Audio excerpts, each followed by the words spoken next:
It's part workshop, part classroom, and in this 120,000 square foot facility, students in the Agriscience Magnet Program have their sights set on the future.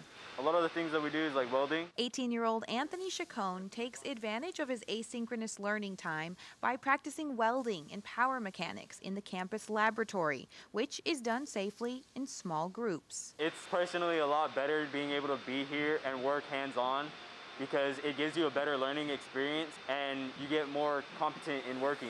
Today, Chacon is designing a logo using a plasma cutter.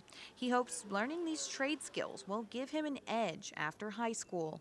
My plan is to go to the military, and then after the military I'm going to go to college for a bit and then eventually get a career doing this stuff, yeah. More and more students are looking toward career opportunities in production welding and machining, many of which pay top dollar, says Agriscience Magnet teacher Jared Rohde. So the typical welder can make anywhere from $40,000 to $60,000 a year without a college education, which is very enticing to a lot of these kids. They get out of school debt-free and can go right into a job that is making money. He says advanced welders who work in the oil fields or refineries often earn around $90,000 per year, and advanced machining work at fabrication firms like Holt Caterpillar pay close to $70,000 per year. And though many of these agri-science engineering career paths are traditionally male-dominated, Rohde says that's changing too.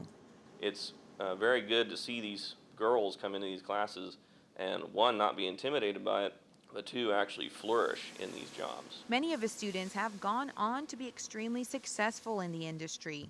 Amanda Michaud, she was actually a student of mine. She went on to be a fabrication welder who made parts for space shuttles. Rohde says he's proud to be teaching our next generation of workers. I sought out a job where I could bring my education in diesel and my knowledge in the actual live work environment to better society. And so I actually discovered agricultural teaching, and I've been doing it ever since.